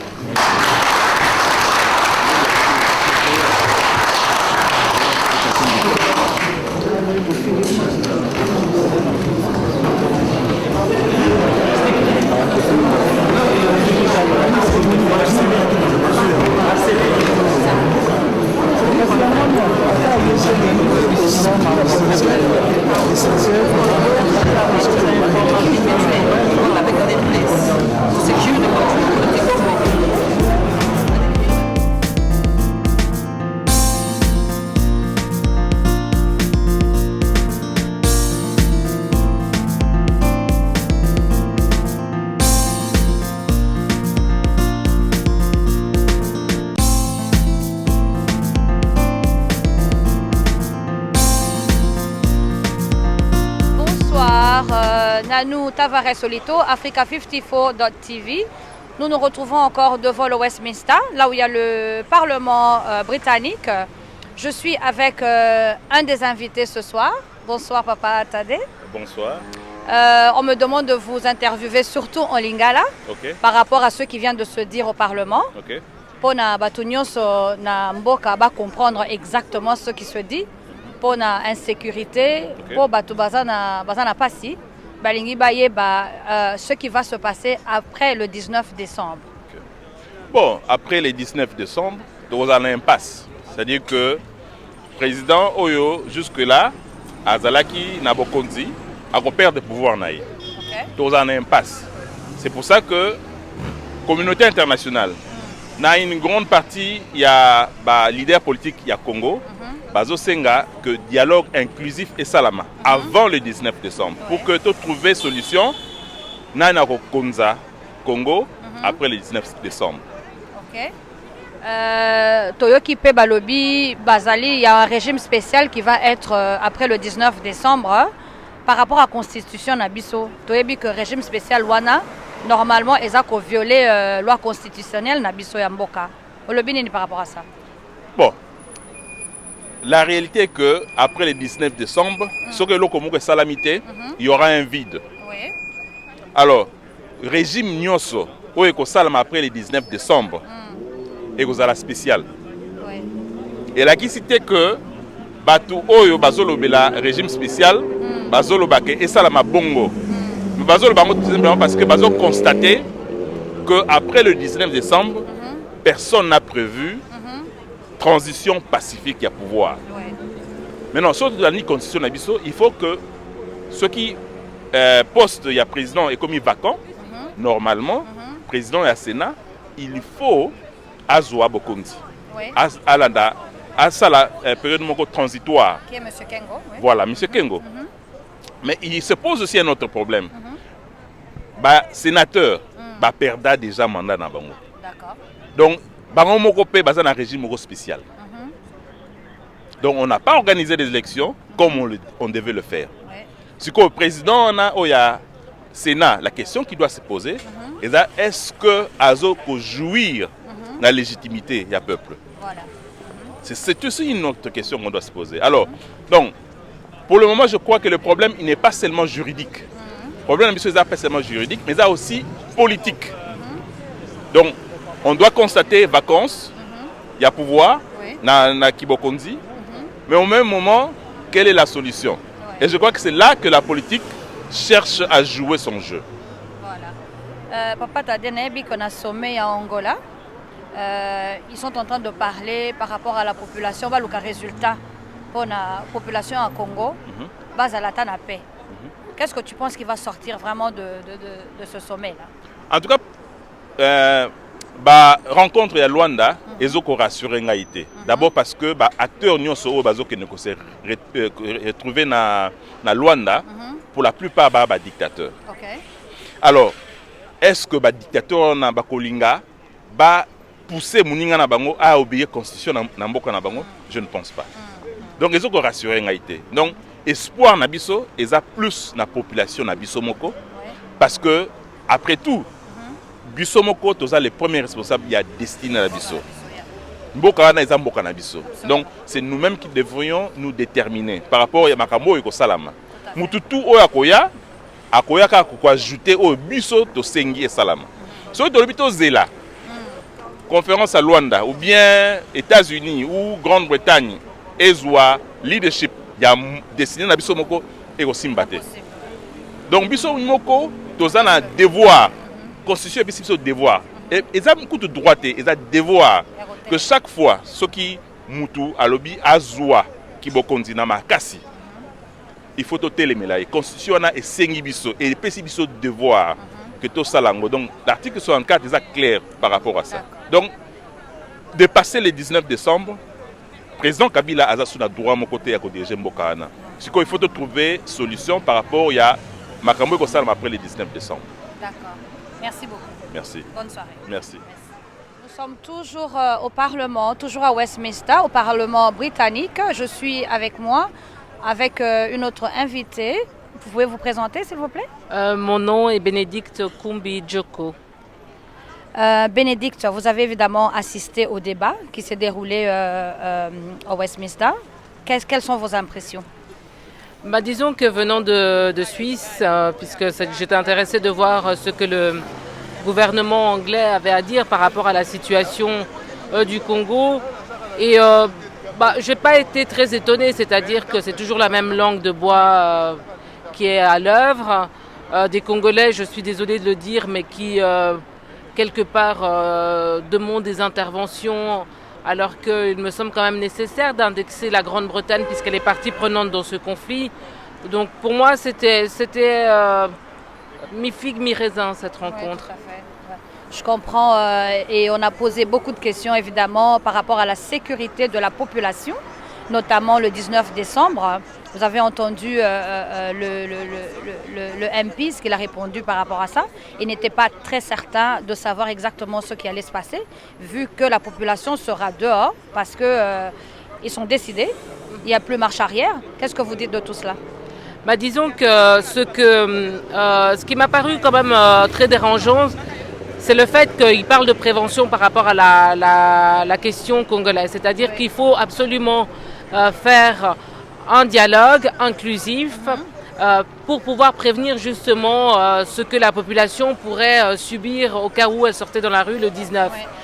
Mais cependant, je pense que le fait même que ce gouvernement congolais ait repoussé au calendrier grec cette élection présidentielle le met déjà en illégalité. Voilà. Donc la question est de savoir qu'est-ce qu'on attend, pourquoi on doit dialoguer avec quelqu'un qui est déjà dans l'illégalité, quelqu'un qui n'a, il faut le rappeler, Maman Charlotte l'a fait d'ailleurs, qui n'a pas gagné les élections en 2006, qui n'a pas gagné les élections en 2011, et aujourd'hui même les personnes, quand les représentants de l'UDPS nous disent qu'il faudrait dialoguer effectivement parce qu'il y a cette espèce d'épée de Damoclès qui pèse sur la tête des Congolais.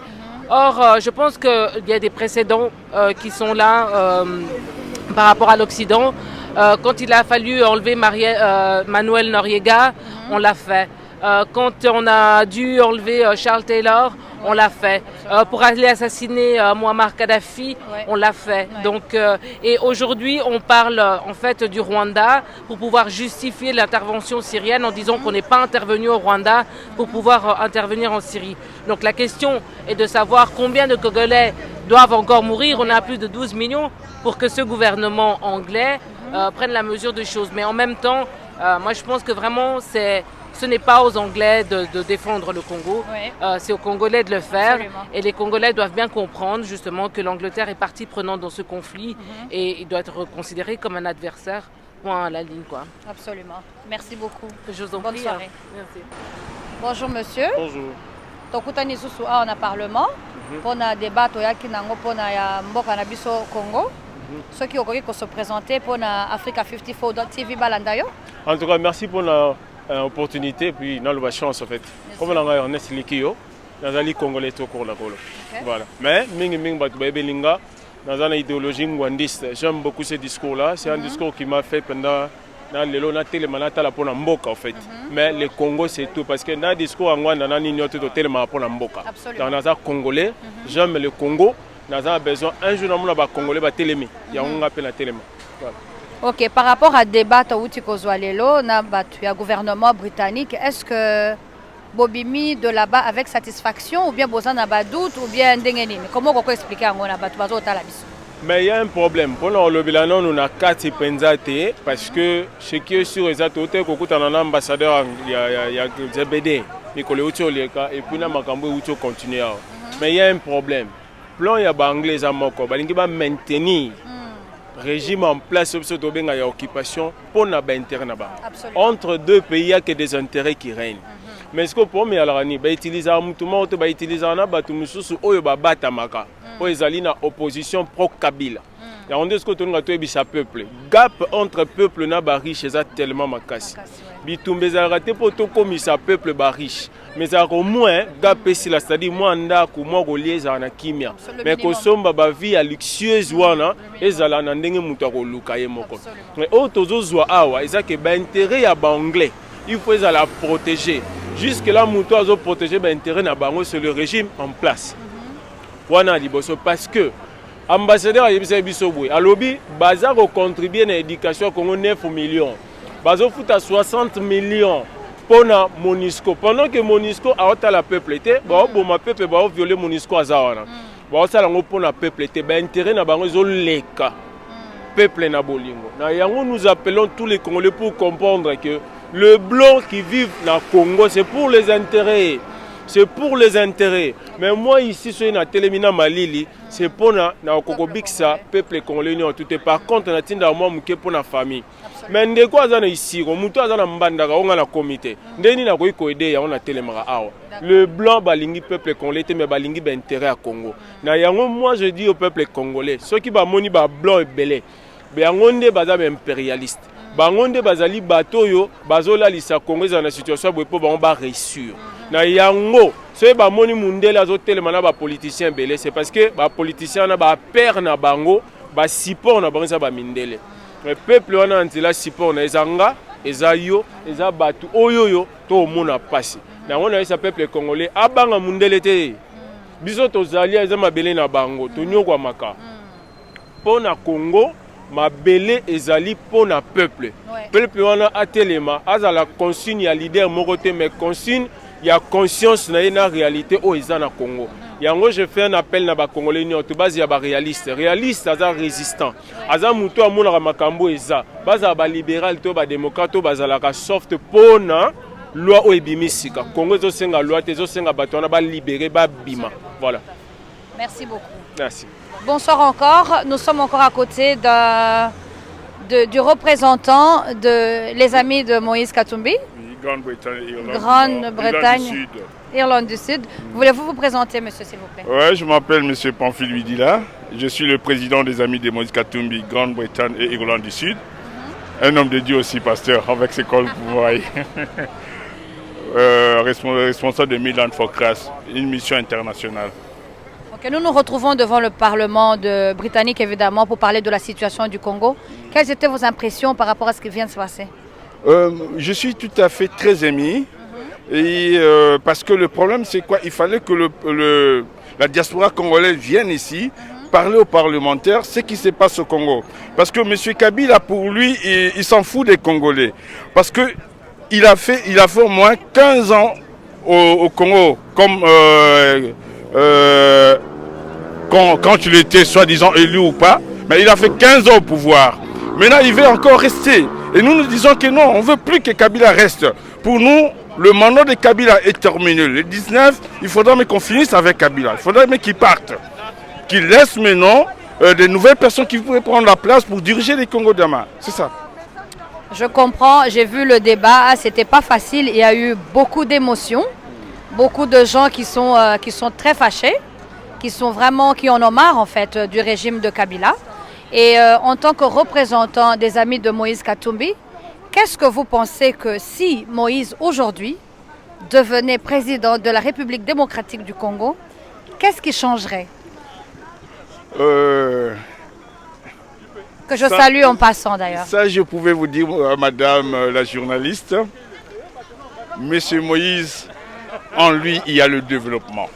C'est ça que nous sommes en train de chercher au Congo. Il a géré le Katanga. Vous avez vu? Au niveau du Katanga, on a vu la prospérité. Et aujourd'hui, par exemple, quand il était gouverneur au Katanga, il a fait un travail énorme. Il a construit des écoles, des hôpitaux. En ce qui concerne la scolarité, était devenue au niveau très haut. Et la pauvreté était au niveau très bas. Et il a fait des choses, il a fait des entreprises, le chômage était diminué.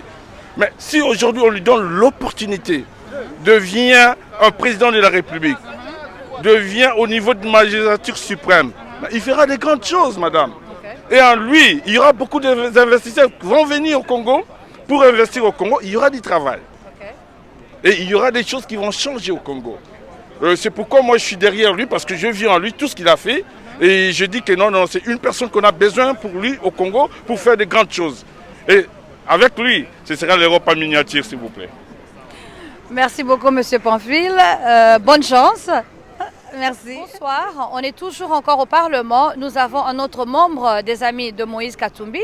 Monsieur, voulez-vous vous présenter? Je m'appelle monsieur Mambarachil Okoto. Enchanté, monsieur. Merci. Évidemment, nous sommes au Parlement. Qu'est-ce que vous voulez encore dire au peuple congolais venant des amis de Moïse Katumbi?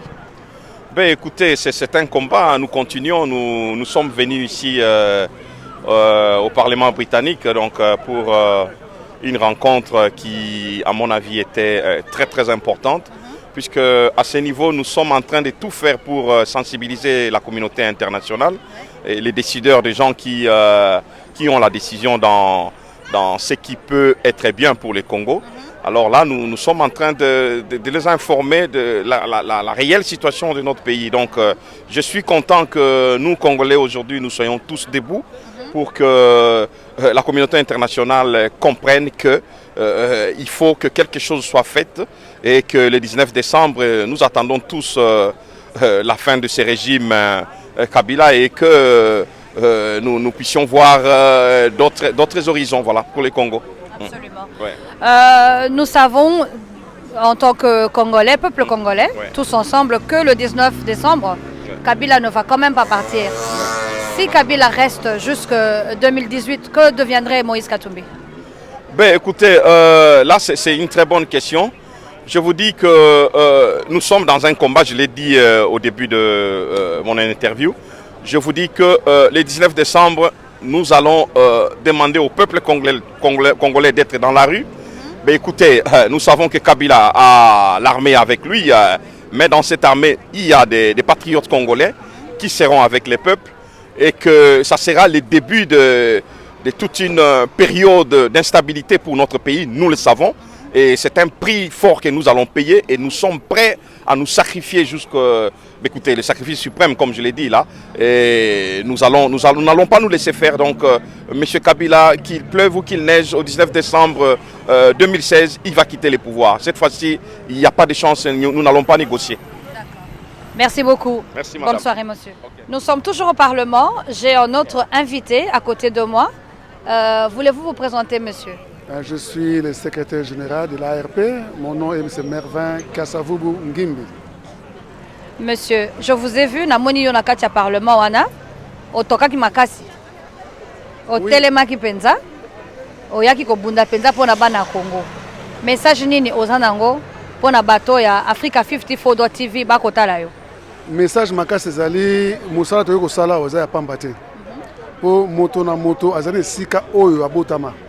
Mabele ya moto bakoki koboto yango makasi te.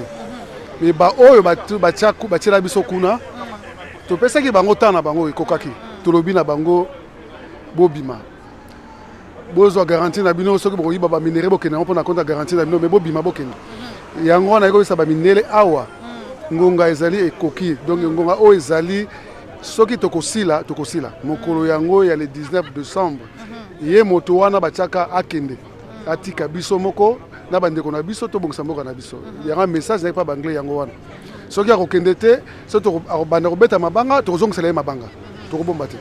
D'accord. Merci beaucoup. Message reçu. Merci. Voilà, nous sommes à la fin de notre programme. On a été au Parlement britannique pour le débat entre le Congo et le gouvernement. On voulait évidemment savoir le support que le Congo a par rapport au gouvernement britannique. Banamboka, Boyoki, le 19 décembre, et kozala terrible.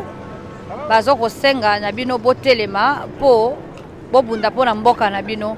Mindele bakoki ko aider biso muke, mais biso moko il faut to telema po to bunda po na nation na biso.